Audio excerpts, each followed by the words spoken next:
Welcome, Alyssa. Let me introduce you to our audience. Alyssa Gilbert is the Director of Policy and Translation at the Grantham Institute, Climate Change and Environment at the Imperial College London, where she connects relevant research across the university with policymakers and businesses. She is the interim director of the Centre for Climate Change Innovation, helping to support the development and scale up of innovative climate solutions. Alyssa is also the co-chair of the UK Universities Climate Network, which brought together academic expertise on climate change ahead of the international negotiations in November 2021. Prior to joining the university, she has worked at a specialist energy and climate consultancy for nearly 12 years on a range of climate change mitigation and adaptation topics. Alyssa has worked with the UK and many other national governments and at the international level. She has also been a member of the Natural Environmental Council Advisory Network. Welcome, Alyssa. Yeah, thank you very much for having me. I'm going to share my screen. Okay, thank you all for having me. Bill has asked me to talk about COP27, which is the international climate change negotiations that are being hosted in Egypt in November this year, so about a month away now.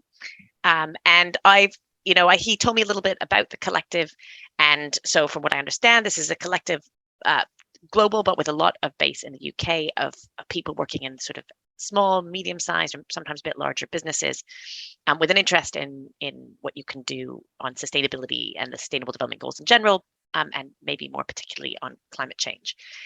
So I'm going to start from an assumption that you might not know so much about the details of what a COP is, and I'm going to take you through what it means, what's the significance of the international climate change negotiations, and tell you a little bit about the insight that I have into what we can expect from COP27 in Egypt. Although, there's lots of experts on the details of negotiations, lots of experts keeping a close eye on what's specifically happening in each of the negotiating committees. I'm not one of those people, but I can hopefully give you a bit of a broader picture view.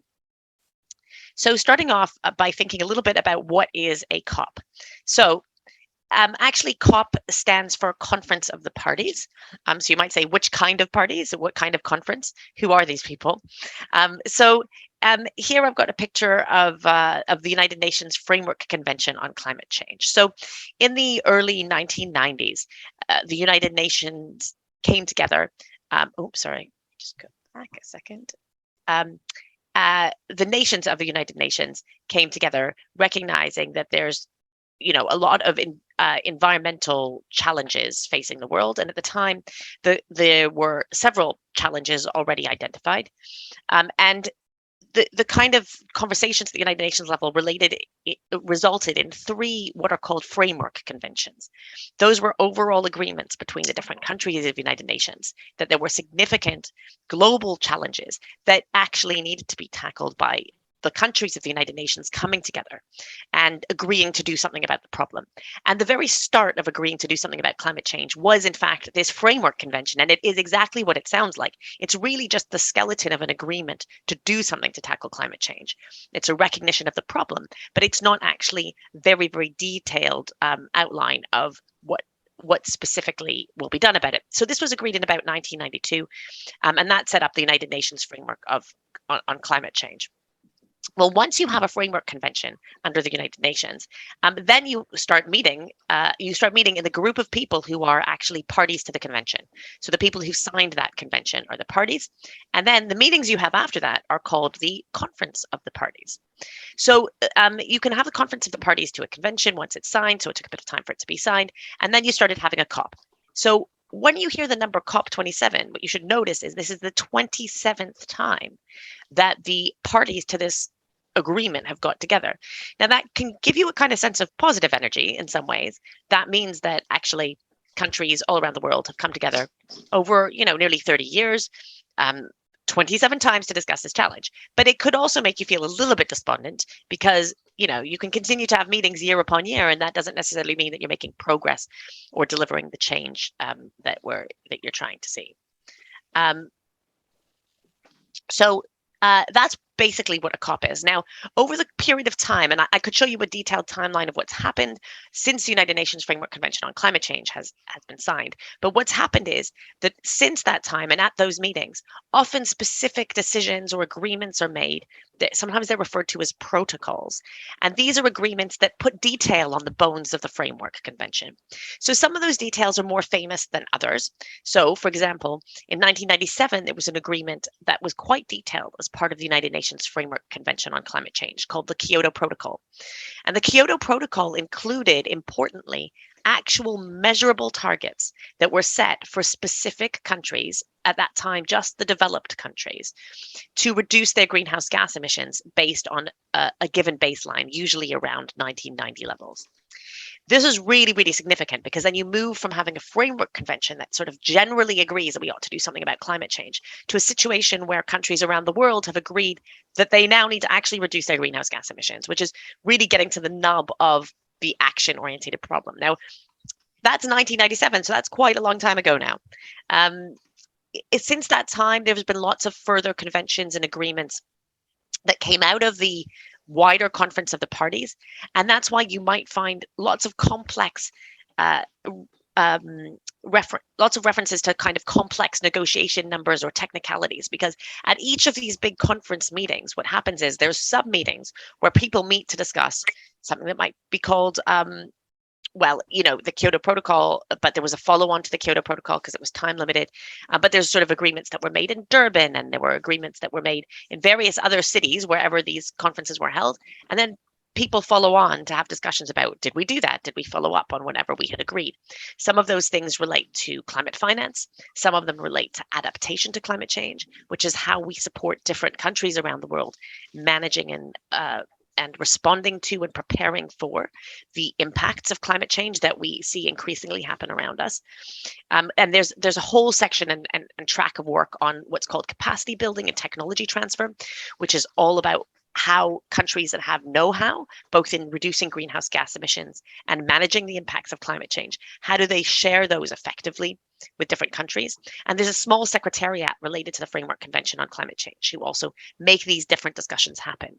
So a COP itself, at the heart, is this meeting of the people who've agreed to do something about climate change, which is pretty much all of the countries in the world, all of the countries that are part of the United Nations. And they meet to both take action that they've agreed before, follow and monitor actions and agreements before, but also to think about and make agreements and decisions about what more needs to be done. The other really famous agreement you may have heard of was the Paris Agreement. So in 2015, there was a very big conference held and hosted by Paris, by the French. And there was a sort of a reiteration of a set of targets and structures that really set into place the next era of tackling climate change under the United Nations Framework Convention on Climate Change. What, important things that appear in the Paris Agreement and changes from what I said was part of the Kyoto Protocol was that in the Paris Agreement, unlike the Kyoto Protocol, which only included targets and approaches for developed nations, we now saw a move along to saying, okay, actually, the development of the world, of many of these countries, and the urgency of the problem has shown us that actually we no longer have the luxury of saying that we only have developed nations who need to curtail and eventually reduce their greenhouse gas emissions to zero or net zero. We need every country in the world to do that, but some countries actually need support, financial support to do that, or technical know-how and support. So you see a very different kind of approach now in the UNFCCC, where every country has to submit what's called a nationally determined contribution, which is their contribution as a nation to reducing greenhouse gas emissions. And it's context relevant and it's proposed by the country. So what you see now is, whereas originally in the early framework convention approaches like the Kyoto Protocol, you have a kind of top-down approach where you say, how much emissions can we afford to have while staying within our temperature increase objectives? So limiting global warming, how many emissions can we have? You kind of calculate that, divide it between countries, and then you kind of top down say, okay, that's how much each country should probably reduce to. Now we have an appreciation that actually every country needs to do it. And eventually, to curtail climate change, every country needs to go down to net zero. So that means that there's really no country that's immune. But it does mean that since each country is making a proposal about how much they're going to do, at the first instance, obviously, everyone puts in a bid in a way, and it doesn't add up, as in it adds up to too much. So if we look at the commitments that are on the table for greenhouse gas emissions reductions from countries at the moment, they add up to an estimated temperature increase of somewhere around 2.73 or so degrees Celsius, average temperature increase around the world since pre-industrial times. And we, in the Paris Agreement, the kind of temperature objective is to aim or strive to keep that temperature increase well below 2 degrees. So that's, can see that there's a mismatch there. So that's a little bit of background. And, you can imagine that the meeting of countries at these COPs and in these international discussions, they're quite tricky. It's got geopolitical context. We've got lots, as I said, pretty much all of the countries in the world turn up to these conferences and talk about how important this is.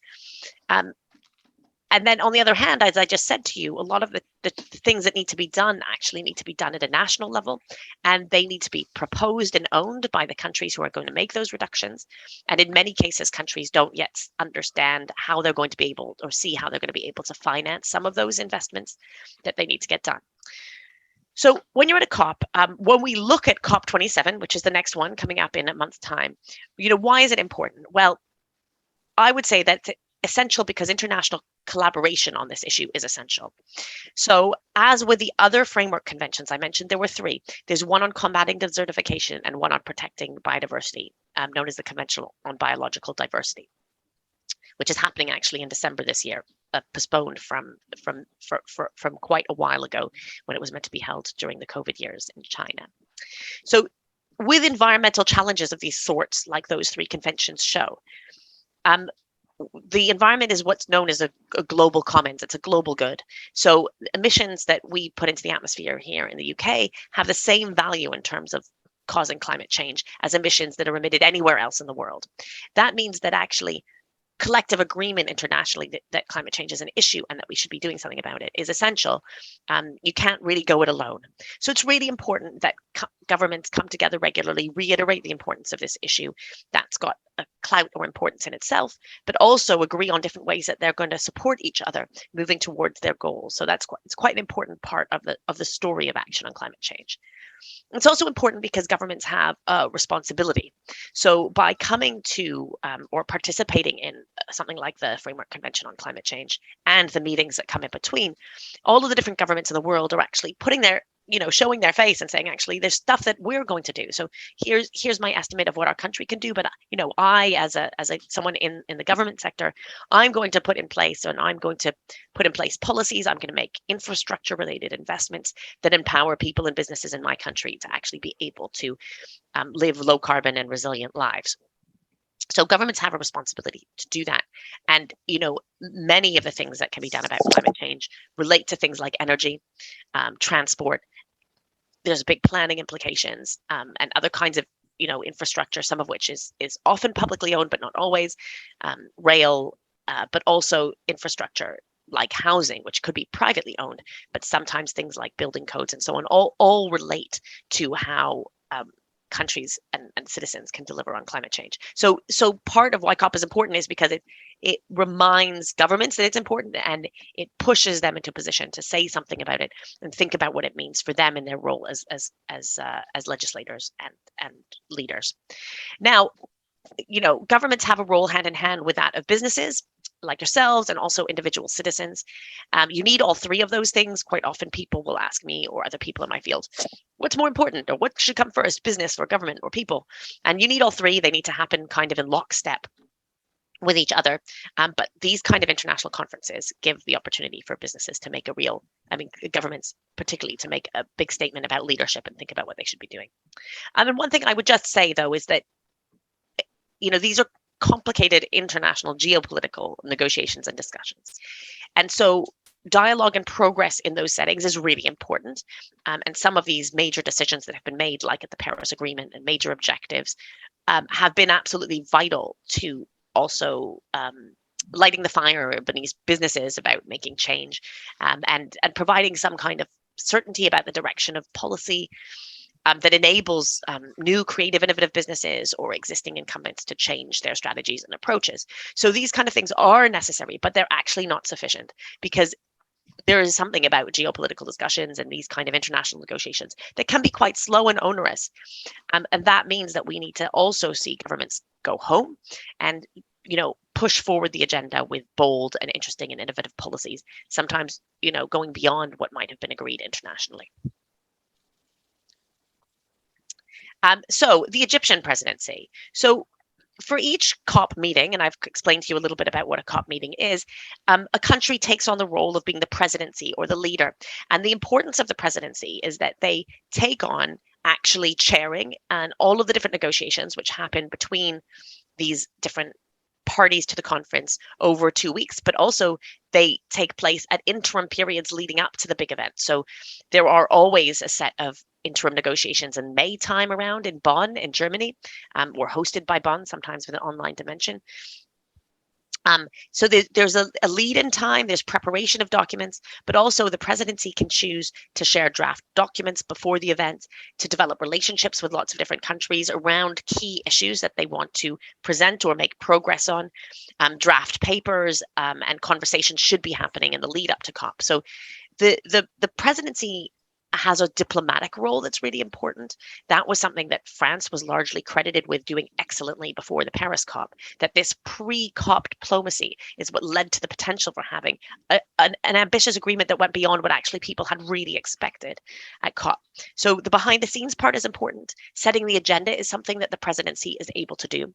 And then actually the presidency, it can be surprising from the outside, but this presidency, whilst very prominent, it leads up to the COP, but most importantly, the presidency role actually really only starts at the beginning of COP and lasts for the whole next year until COP is handed over to the next person. So that actually gives the presidency quite a lot of power and drive in moving forward any discussions or things that have happened at the COP itself during those discussions. So the Egyptian presidency, let's talk a little bit about why they may have taken it on. Now, the way that the presidency role works at COP is there's a rotation. So the rotation is to also ensure that at these international discussions, that agenda setting, leading the tone of the discussion, alternates, roughly speaking, between parts of the wealthy or developed world and parts of the global south. It also tries to rotate regionally in the world because, of course, geographically, people experience different issues related to climate change all the time. They're also in different contexts in terms of other challenges they might be facing. So it's really helpful that the presidency tries to rotate in different parts of the world. You may be thinking, well, that's quite hard because not every country has the means to support this kind of activity.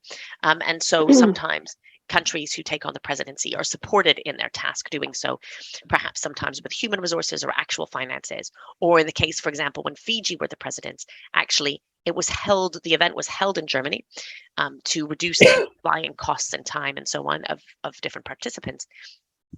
But all of the hosting and the tone of those meetings was set by Fiji, who were the president. So it's Africa's turn in the rotation, and Egypt stepped up. And some of the things to bear in mind in terms of the tone and what might happen really relates to what Egypt is seeing as important for themselves. So Egypt really sees themselves as a leader, and a leader in two different parts of the world. One is a leader in the Arab world. So they see themselves as someone who has a lot to offer and can bring a representation of the Arab world into the COP discussions, and also bring those countries in that region into the discussions on climate change themselves, so inspire some action in those countries. It's quite strategic for Egypt because there's lots of competition for leadership in that kind of space in the Middle East. And also the next COP is going to be held in the UAE. And that's quite important. That means that the kind of dialogue and the critical mass in that region on this issue could be quite important over the coming few years.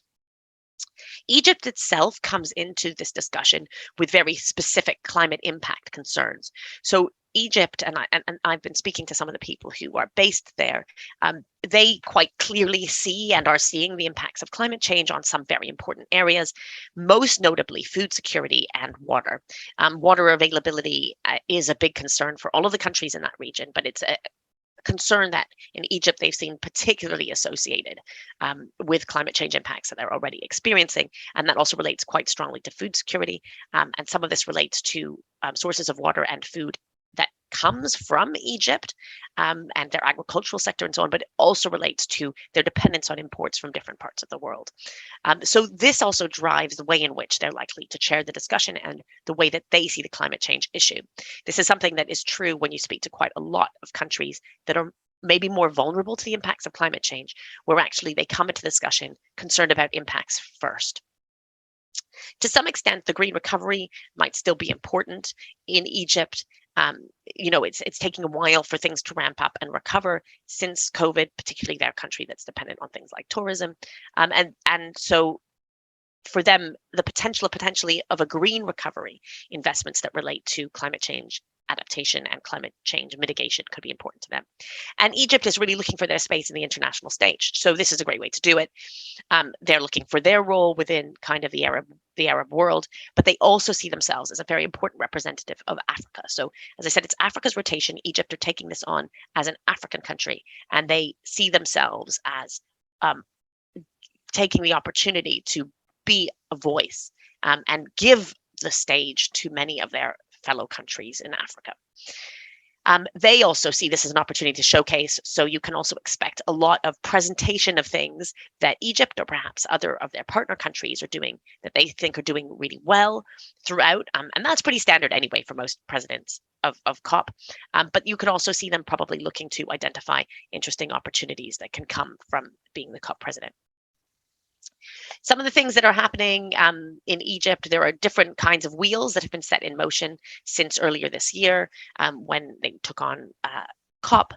There's quite a lot of different ministries involved in Egypt. So the higher education ministry is kind of loosely involved, but the two main ministries taking the lead on COP are the Department for the Environment, the Ministry for the Environment and the Ministry for Foreign Affairs. The Ministry for Foreign Affairs is in the lead. So that's kind of a signal. It shows you that the main approach here is about the geopolitics and the international perspective. And that's also quite important, as I mentioned before, in the Paris Agreement setting. It was the skill of the diplomats that also led to some interesting agreements and progress.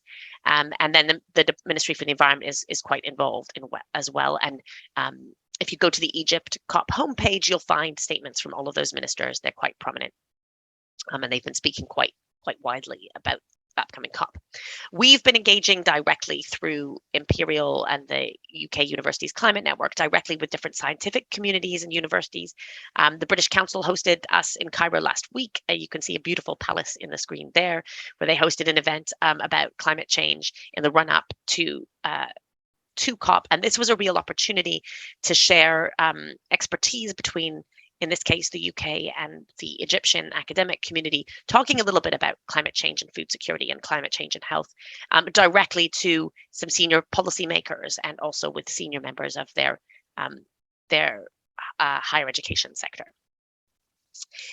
Egypt, like the UK before, and this has happened for several years now, has appointed a high-level champion. The high-level champions are interesting because their role is actually to galvanize the different kinds of actors around climate change that are outside the government actors. So there are these parties to the conference that come to the climate change conference and actually carry out the negotiations.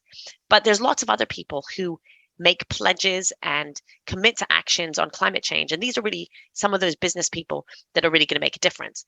The high-level champion is about championing action on climate change in these different constituencies. And the high-level champion in Egypt, who's Mohammed Mahaldin, he's very active. He happens to also have quite a senior role in the World Bank, and he's very well connected also with businesses. And he's been extremely active in bringing together other parts of the Egyptian community, but also representing this kind of action in other sectors. And he's been directly connected to the previous high-level champion, who's still quite active, which is Nigel Topping, and who was appointed by the UK COP presidency was in place. There's also been some activities pre-COP on youth activities. There was some kind of youth event that was held already. I would say that in the Egyptian context, these kind of youth events are a little bit more curated than they may be in the UK. So there were youth there, but also lots of people talking about youth and maybe very specific youth selected to be present. I haven't heard as much of the business voice from Egypt at the moment. And I think what's important about the Egyptian context as well is this political positioning between the developed and developing nations that will play out quite a bit in the negotiations. So usually if you go to a COP, what you'll hear is quite clear positioning on the part of the developing nations that climate change is not a problem that they contributed to, and yet they're seeing most of the impacts, and they feel very vulnerable and unsupported, and less of a conversation, and to some cases explicit statements that reducing greenhouse gas emissions is not the responsibility of the developing nations. Egypt is somewhere in between, but they will, as I said, they see themselves as representative of Africa and to a certain extent some parts of the global south.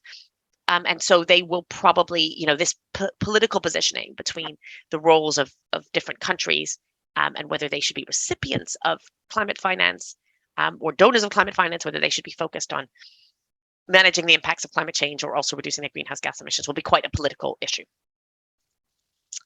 I won't spend too long on this because I'm conscious of time, but when the UK hosted COP last year, there were lots and lots of things that came out of COP. Some of them were technical, like finalizing lots of rules and details of the agreements made in Paris. Some of it was more notional, like making sure that science was very well integrated into all of the texts, which is something that Egypt wants to continue. And then there were loads and loads of announcements of all different kinds of agreements and actions that were going to come out of COP in Glasgow. So one of the things that should happen in COP27 is a little bit of us hearing some more about what's happened with some of these agreements. There was this big global methane pledge that the US committed to. There was quite a loud statement about deforestation, avoiding deforestation, and agricultural commodities. And there was quite a big noise made about the Just Energy Transition Partnership that was signed up between the UK supporting South Africa with many political actors there. Some of these agreements have been developed quite well, and some of them have perhaps sort of fallen off or less has happened. So COP27 is an opportunity to follow up a little bit on what was promised in COP26 and see which of these have been pushed forward by the UK presidency together with partners. However, some things already needed more work at the end of COP26, and these were particularly adaptation goals. There was a lot of commentary about the importance of adaptation in Glasgow, but actually most of the focus there was on pushing forward mitigation targets. And so adaptation goals will certainly come up in Egypt. Climate finance, there's been a bit of a struggle because there was a commitment some years ago to $100 billion in climate finance by 2020. And that was missed, that target. In Glasgow, there was no sort of clear commitment on when that target would be met. And also importantly, no further target about what kind of climate finance could be expected in the future. That's important because in previous iterations of these agreements, finance has always been part of the deal between recognizing, especially now that emissions reductions are considered part of the planning from developing country perspective. It's really important that there's some statements about finance and commitment on the table. That will be quite tricky because countries are still in some economic difficulty. In Europe, where some of the wealthy countries are, we see war between Russia and the Ukraine. So there's lots of reasons. I mean, there are always reasons why people don't want to put forward climate finance. So that will be a tricky and important area. There was less work done on just transitions in the previous COP. I don't know if that will come up again now. But issues like loss and damage are starting to come up more and more. And this is the topic where some countries, where they're seeing real impacts of climate change, but they don't see themselves as main contributors to those impacts, are starting to ask for some payments or reparations to help them manage the where there's been irreparable damage and avoidable loss, considering what we've known about climate change for some time.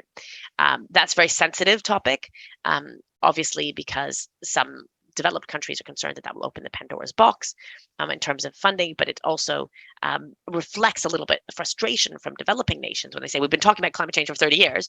Now, the rubber hits the road and these bad things are really happening in my country and I'm not in a position to manage them. And some of them are unmanageable. And I need something to reflect that and help us manage as a country. So the priorities for Egyptian COP will be in relation to some of those things.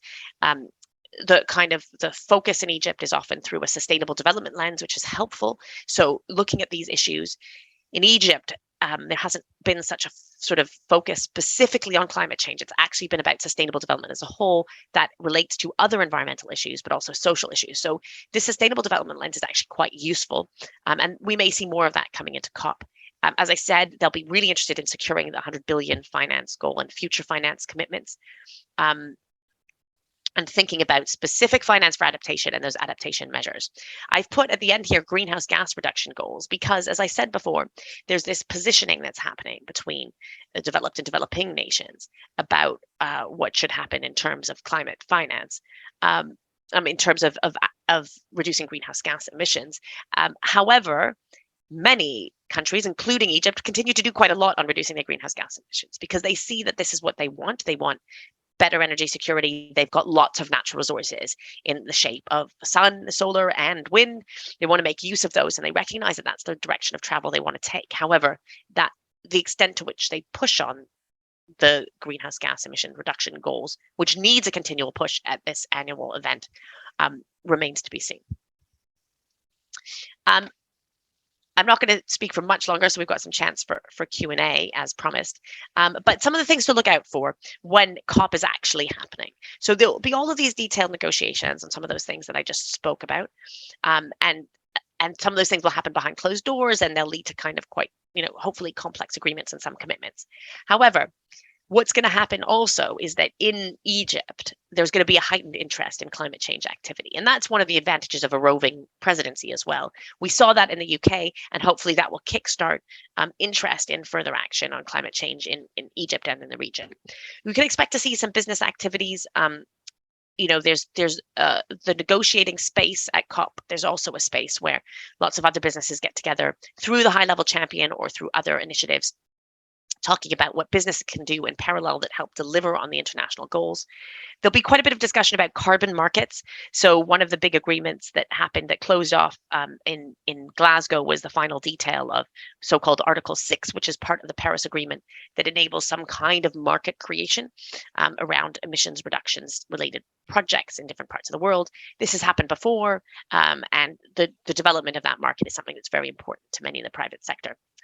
Some things that you might find in the news are, the choice of venue and the cost. So the venue actually for COP is in Sharm el-Sheikh, which is basically a resort. That means that there's limited accommodation, and it's quite expensive. It's something like $700 for a hotel room a night, which is absolutely prohibitive for many people. I know that our delegation is going to be quite small this year because it's so expensive. It makes it difficult for youth and NGOs to pay to be able to afford that. And I heard from some people when I was in Cairo last week that some people in Egypt will be driving daily from Cairo to Sharm el-Sheikh because it's just not possible for them to stay there. So how that works out is kind of going to get some attention, I think, in the media, but also can actually have a role in changing the impact that this event and hosting this event can actually have if you're not getting a really interesting mix of people there. Similarly, I mentioned before that there has been some effort to engage youth and involve youth. And there is a youth week that kind of precedes COP, a conference of youth, which is like an activity youth-led where they meet in their own conference and then bring some statements that are officially part of the proceedings at COP. But the extent to which youth will be able to engage freely and fully, and same with NGOs, is not really particularly clear yet. I think that there'll be really interesting opportunities for innovation here, taking a kind of global south lens, looking through at some of these challenges and how they manifest themselves in this part of the world on climate is really exciting and interesting in the sense that it makes it clearer what needs to be solved, and there are potential there, I think, for innovation. And this will be a chance to look and hear about what's happening in the global south and absolutely learn from that. But I'll finish by saying this, what I said near the beginning, these international negotiations and discussions are absolutely necessary to us tackling this global environmental challenge, but they're absolutely also not sufficient. The real story actually is not at COP itself, but it's about what's happening in other parts of the world. Emissions reduction commitments require action now in all parts of the world. So lots of good reasons to do that right now. Energy security and the costs of energy, etc. The innovation and opportunity that can happen if people make a change, and opportunities to learn from each other. So, whilst COP is a really interesting thing that's happening, and it literally sets the international stage and sets wheels in motion for activity, we've got to keep that momentum that we know is out there for real action on climate change. The timing of COP is always useful, though, because it does mean it was particularly acute last year in the UK because the UK were hosts, that it drove a lot of public discussion about climate change action. But the timing of COP usually means that it's discussed in the media at some extent. So if you're doing action on climate change, you're thinking about it, use the timing effectively. That's when you can announce things that you might be doing. You can make reports that might get attention on what you're doing specifically or what your hopes are for climate change. It's a good chance to recruit people. It's a good chance to communicate what you're doing and also discover a little bit more about what you could do. So the timing of COP should offer kind of opportunity to everybody. So I am going to leave it there. Thank you for having me.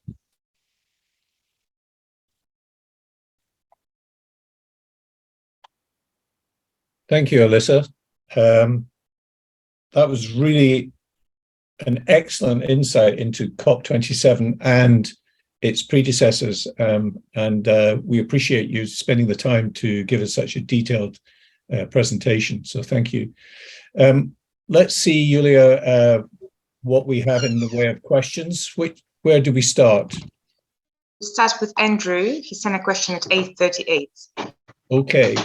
So, Andrew, if you'd like to unmute and ask Alyssa your question, we'll start with you. Thank you. Oh, thank you. Okay. Hi. Thanks very much for a very, very interesting talk. Subject I've been following, perhaps not as closely as I should do. I'm interested in the extent to which the COP conclusions and commitments get translated into law in the participating countries. So I kind of see that as a measure of genuine commitment. So, how successful is it of getting actual laws in the participating countries that reflect the COP conclusions? Okay, so so I think there's a few ways, places you can go to look for that kind of information. It's been successful to some degree. I don't know how causal it is, because we used to have no laws on climate change anywhere in the world, and now we have lots. So that's a kind of a broad measure. We can say that. There's two places you can go to find out a little bit more information about this, and I don't know the extent to which it's been kind of directly assessed in line with which countries are more committed than others. There's an organization called Climate Action Tracker, which is an excellent analytical tool. And the Climate Action Tracker looks closely at each country that's made a commitment to reduce greenhouse gas emissions. And what they do is they say, okay, well, this country sort of has submitted this pledge that they're going to reduce their greenhouse gas emissions in what's called this nationally determined contribution. And if you look closely at the policies and plans that they have in place in their country, are they going to do it? Does it look like they have the underpinning policies in place? And then, can we rate them? How well are they doing? And if you go to the Climate Action Tracker, you can find some really good detailed analysis of quite a number of countries to see what they're doing. And all the countries are rated like red, green, what would be the other one? Oranges and yellows and things. What you see if you look there is there's almost no, sometimes none, depending when you check, countries that are green. None that are perfectly on track to deliver against the overall temperature target. But there are some that are doing a relatively good job of policies and programs in place. But there are always there's always places that can do better. So it's worth looking there. Now, I think if people are interested, you can check now, because they've got up-to-date analysis on the commitments going into this COP. And then they're usually quite rapid when people make new commitments. So India, people might recall that last year, if they were following COP, India made some commitments in relation to their targets, and there was some good analysis done there about that. So that is a good way to monitor. The second source I would recommend. What's that called? The Climate Action Tracker. Climate Action, right? Thank you. And the other source that I would recommend is that our colleagues at the Grantham Research Institute at the London School of Economics, they actually host a database it's called something like climate laws from around the world. So if you look up the Grantham Research Institute at LSE and their climate laws database, and they go in a slightly different direction, which is that they look at things that are actually on the statute book. So they look for things that are regulation or legislation that relate to climate change.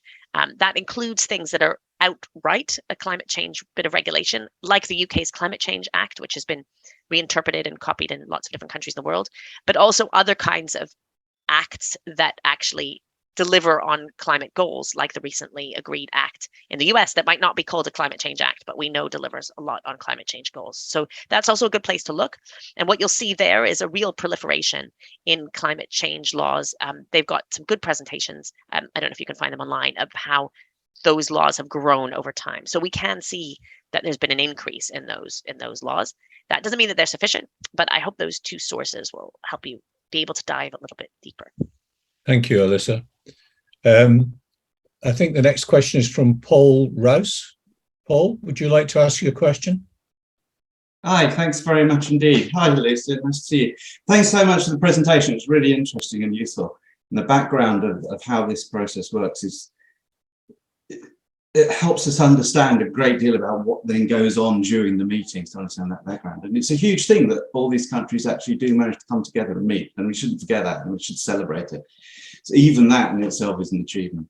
Clearly, the main thrust of work that has to be done is emissions reductions to reduce the amount of greenhouse gases that are going out. But also we have to start to remove greenhouse gases from the atmosphere using carbon dioxide removal, greenhouse gas removal, if we get to net zero. And there's a commitment in Article 4 of the Paris Agreement to do that.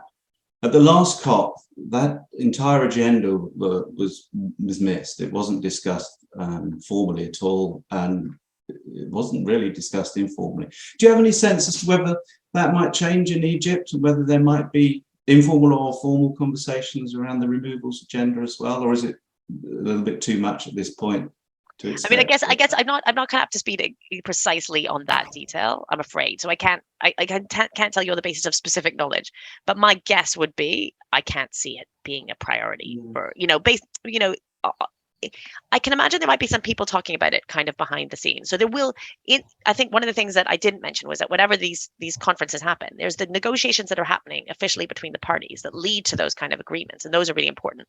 But there's a lot of things happening around, it's like I don't know, circus is probably not the most flattering word to use, but something like that. It's like a trade conference that happens around the margins. That's probably a better description. So then what happens is, where there are issues like the one you just raised about CDR and GGR, it's quite likely that with the presidency that we have, that's going to be focused on adaptation, it's going to be focused on impacts, it's going to be focused on climate finance, with a kind of subtext, knowing that they have to talk about mitigation reduction.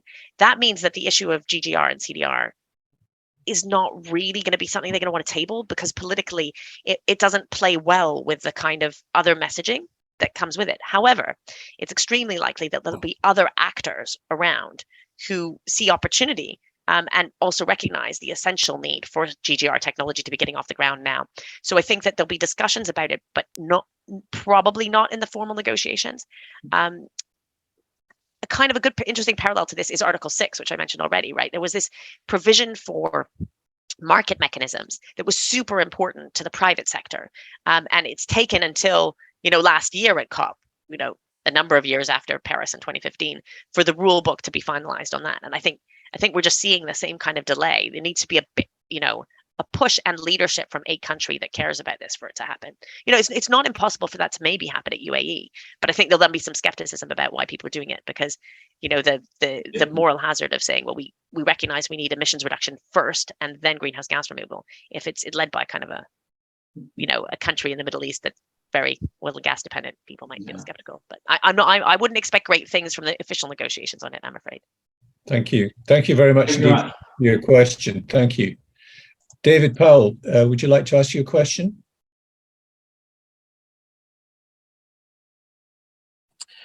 Who from the UK is attending COP27 this year? Because we appear to be not putting much effort into it at all. Liz Truss has banned the King, and Liz Truss said she's not attending at all.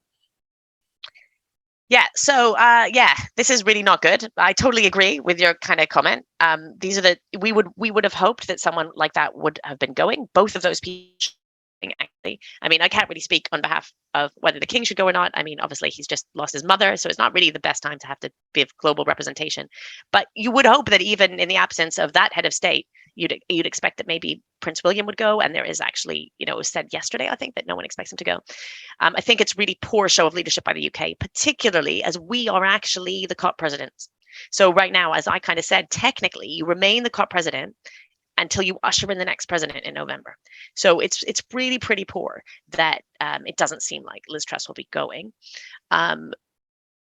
Also because clearly there's lots of issues that are affecting people in their day-to-day lives right now, which are really difficult. The challenge of tackling climate change is that it's always going to be a long-term and urgent issue, which is very different from short-term urgent issues. And it's really important that we have leaders that demonstrate that long-term urgent issues are also important. The person who for sure will be going from the UK is Alex Sharma. So he is the COP president, and he has been leading this work from sort of middle of last year. So he's definitely going, and there has been a sort of a smaller COP team behind him, a civil service team in the cabinet office working on this kind of thing, but they've been, much reduced recently. So I think, I'm interested to see what happens at the very last minute on this. I would really hope that the UK will put the stops, and that, if, let's say, Biden or, some of the other important world leaders do go, Liz Truss will be embarrassed into going, because it is really pretty poor. Thank you. Thanks for your question, David. Andy Marshall, would you like to give us your question now, please?